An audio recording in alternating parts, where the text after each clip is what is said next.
going on, ladies and gentlemen? My name is Kevin Jackwitz. This is the Kaged Review, and I'm going to review Monday Night Raw for February 4th, 2019. Decent start, and just fell apart from there. So I'm going to get right into this. You start out with Stephanie McMahon. She's about to introduce Becky Lynch, but Lynch's music cuts her off. Lynch comes down. The whole premise here is Stephanie McMahon is saying that Becky Lynch needs to get an okay from the doctor to have her match with Ronda Rousey or any match. And that if she doesn't get cleared by the doctor, she's going to have to be suspended. And so the initial time, Stephanie McMahon tells that to Becky Lynch. Becky Lynch says, "You say that again, I'm not going to be responsible for my actions." McMahon says, "Well, if you're not going to go see the doctor, you're suspended." And then, sure enough, Becky Lynch just weighs all her frustrations out on Stephanie McMahon. And it was a pretty cool opening segment. I liked it. It does a lot for Becky's character. A, fighting through injury. She's not really injured. And B, going up against the Authority. Same thing they did with Stone Cold. And, you know, there's so many parallels that I think they're intentionally trying to create with Becky Lynch. But it is kind of working, I think. I think it, you know, for me personally, I like to see it. So, good opening. Then you have Ronda Rousey versus Liv Morgan. It's the first match that follows. They're escorting Becky Lynch out of the arena. Her and Ronda Rousey exchange words in the back. And then a complete squash match with Liv Morgan. And then Ronda Rousey's all fired up and she says, you know, who else wants some? Calls out Sarah Logan. Sarah Logan gets in there. Sarah Logan has a little offense, but you already know it's still going to be essentially another squash match. You go to commercial, you come back. Ronda Rousey gets the armbar and, of course, gets the win. Ruby Riott then gets up on the apron like she's going to do something and then backs off, and Riott Squad go to the back, and then they're interviewing Ruby Riott in the back saying, why didn't you go, you know, face Ronda Rousey? And she's like, oh, when I do, it's going to be for the championship, and, you know, my girls are hurt, so I got to take care of them. Heel stuff. So, whatever. You get a Heavy Machinery promo, which was kind of weird and awkward. Not necessarily sold or not sold on these guys yet.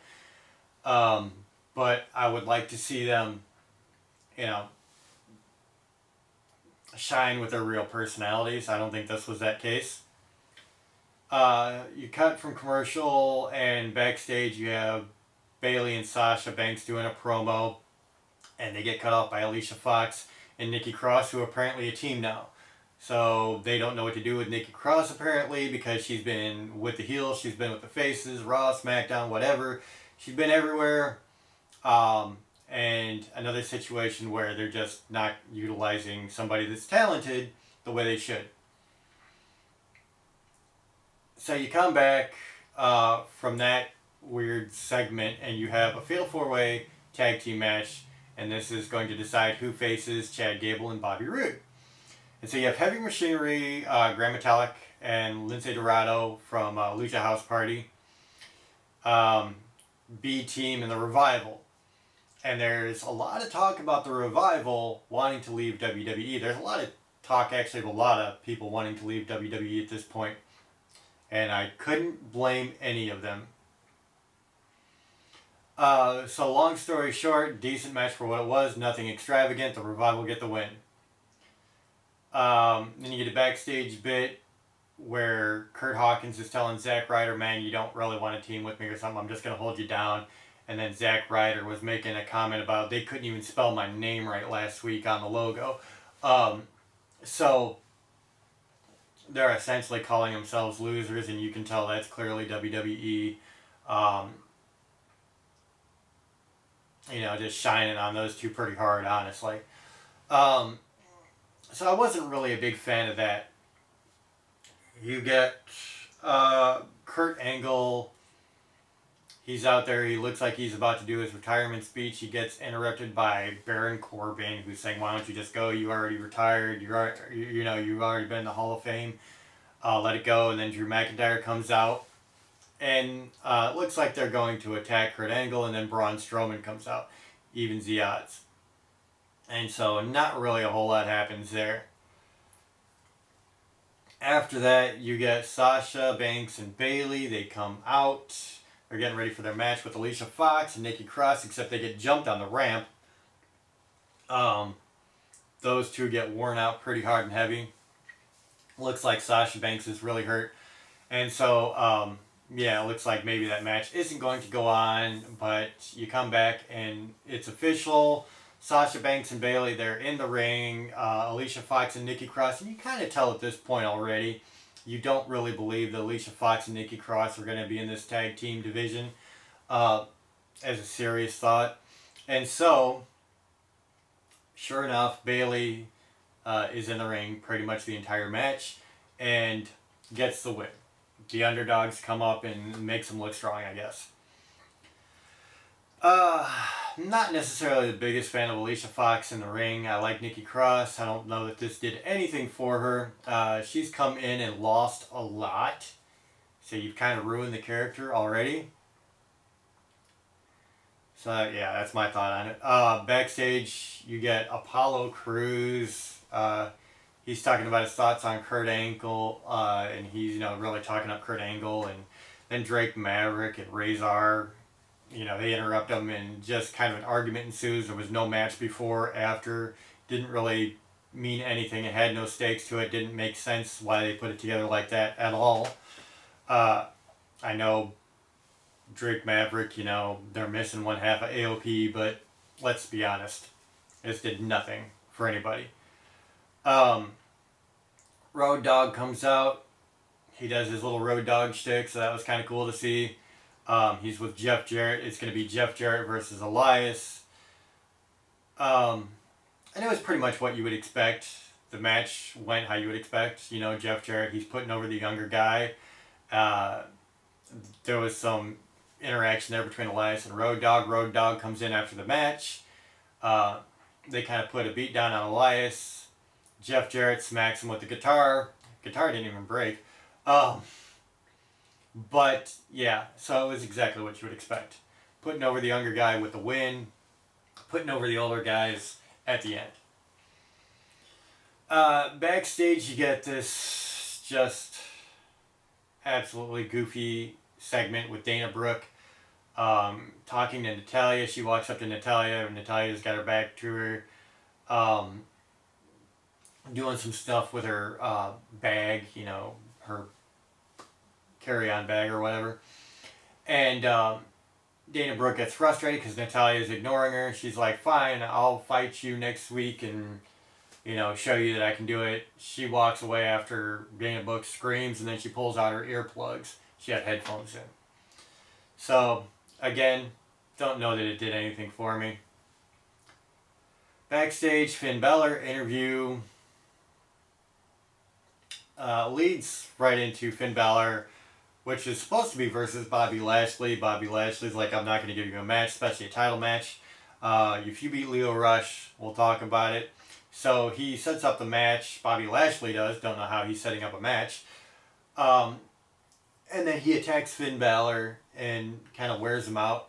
And so it's hurt Finn Balor taking on Lio Rush. You already know what's going to happen. Lio Rush is not going to win this. Finn Balor wins. Bobby Lashley comes back in to try to get a hold of Finn Balor. Finn Balor escapes. Paige comes out real quick, plugs her movie. It was cool to see her on TV for like 30 seconds, but didn't do anything. Alexa Bliss, then another fucking terrible moment of bliss. And it's terrible not because of Alexa Bliss, but it's terrible because of what they just keep doing with this. It's like this new thing, and they're just bombing it right off the bat. And so her guest is EC3. He literally says nothing. Nia Jax comes out, interrupts before he can start talking. Her and Tamina start talking about, hey, let's talk about everything I've done, and I don't care. Nia Jax sucks. I'm not going to waste any more time on that useless thing. Dean Ambrose comes out, says he has a bone to pick with Nia Jax after what she did last week, knocking him from behind outside the ring. Dean Ambrose starts talking a lot of crap to EC3. EC3 punches him and walks to the ring. That turns into Dean Ambrose versus EC3. EC3 gets his first win Yeah, that's as much as I got. I'm just not entertained by any of this anymore. Like, I try to do the reviews, you know, for when it's good and, you know, because other people want to see it, but, like, the product is just not good. And you got a lot of guys, it looks like, might be leaving, and they're just not doing anything good with them. So, backstage, Kurt Angle, Braun Strowman, they're talking about how they're going to beat Baron Corbin and Drew McIntyre. Another really cringy Mojo Rawley bit where he's talking in the mirror, talking himself up. Every shtick that they've had with Mojo just has not worked, and I have to believe that a lot of it is just kind of his personality. It just doesn't sell. So, he's, you know, pretty athletic, but he's got nothing to back it up. So that leads into the main event, which was easily the catastrophe of the night for me, because once again, WWE is just throwing the rule book out the window. So the match, I'm not even going to talk about performances. It's just, it was what it was. It comes down to Braun Strowman, the non-legal man, hits Baron Corbin, the legal man, and gets disqualified. How many times has WWE done that in the last decade?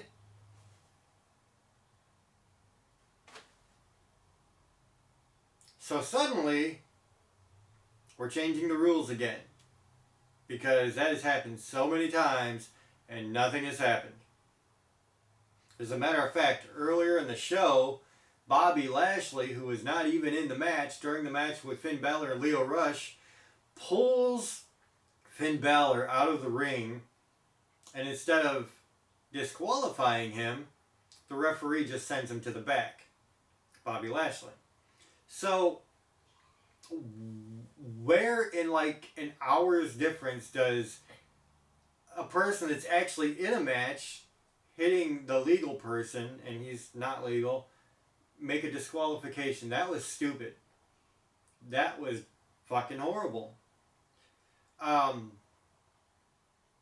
So Drew McIntyre, Baron Corbin went off the DQ, and then they kind of run roughshod for a second. Drew McIntyre hits Claymore kicks and Braun Strowman out into the audience. They grab the steps. They're about to choke slam Kurt Angle. Braun Strowman comes back, knocks both of those guys away from Kurt Angle, choke slams both of them on the stairs, raises up Kurt Angle's hand, and that's where they leave off.